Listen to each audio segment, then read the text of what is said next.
అందరికీ నమస్కారం. ఇప్పుడే అందిన వార్త. పెన్షనర్లందరికీ శుభవార్త. ఈ వయసు దాటిన వారందరికీ అదనపు పెన్షన్ అంటూ వార్తలు అయితే వస్తున్నాయి. మరి దాని గురించి వీడియో చేయడం అయితే జరుగుతుంది. ఫ్రెండ్స్, వీడియో స్కిప్ చేయకుండా చివరి వరకు అయితే చూడండి. అలా అయితేనే మీకు పూర్తి ఇన్ఫర్మేషన్ అనేది అందుతుంది.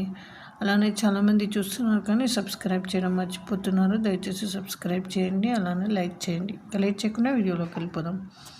పెన్షనర్లకు శుభవార్త. 20% నుండి 100%కి అదనపు పెన్షన్. కేంద్ర ప్రభుత్వ పెన్షనర్లకు శుభవార్త. పెన్షన్లు మరియు పెన్షనర్ల సంక్షేమ శాఖ ఇటీవల 80 సంవత్సరాలు మరియు అంతకంటే ఎక్కువ వయసు ఉన్న వారికి అదనపు పెన్షన్ సదుపాయాన్ని పునరుద్ఘాటించింది. దీనికి సంబంధించి అధికారిక కార్యాలయం మెమరాండం కూడా జారీ చేయబడింది.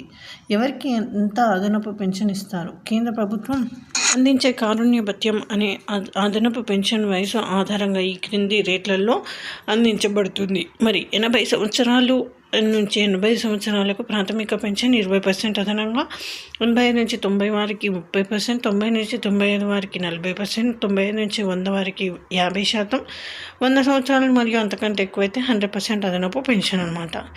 81 ఏళ్ళ పెన్షనర్ తన ప్రాథమిక పెన్షన్లో అదనంగా 20% పొందుతారు. 95 ఏళ్ళు పైబడిన వారికి 50% అదనపు పెన్షన్ వస్తుంది. అయితే అదనపు పెన్షన్ ఎప్పుడు అమల్లోకి వస్తుందంటే పెన్షనర్లు 80 ఏళ్ళు నిండిన మొదటి రోజు నుండి అదనపు పెన్షన్ చెల్లింపబడుతుంది.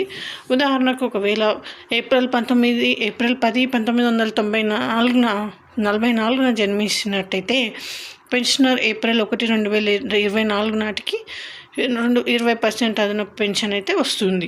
ఇది స్వయం చాలకంగా లెక్కించబడుతుంది మరియు అందించబడుతుంది. పెన్షన్ పెంపునకు కొత్త ప్రతిపాదన. 65 ఏళ్ల వయసులో అదనపు పెన్షన్. 80 ఏళ్ళ తర్వాత అదనపు పెన్షన్ పొందడం కష్టమని 65 ఏళ్ల నుంచి పెన్షన్ పెంపుదల అందించాలని వివిధ పెన్షనర్ సంఘాలు డిమాండ్ అయితే చేస్తున్నాయి.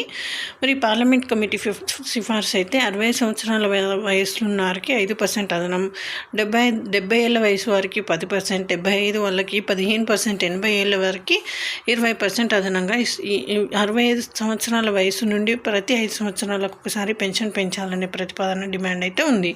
ఈ కొత్త నియమం ఎప్పుడు అమల్లోకి వస్తుంది? ప్రస్తుతం అయితే పరిశీలనలో ఉన్న ఈ సిఫారసు త్వరలోనే కేంద్ర ప్రభుత్వం నుంచి ఆమోదం లభించే అవకాశం అయితే ఉంది. సో ఇది ఫ్రెండ్స్, ఇది చాలా మంచి వార్త కదా. Thanks for watching.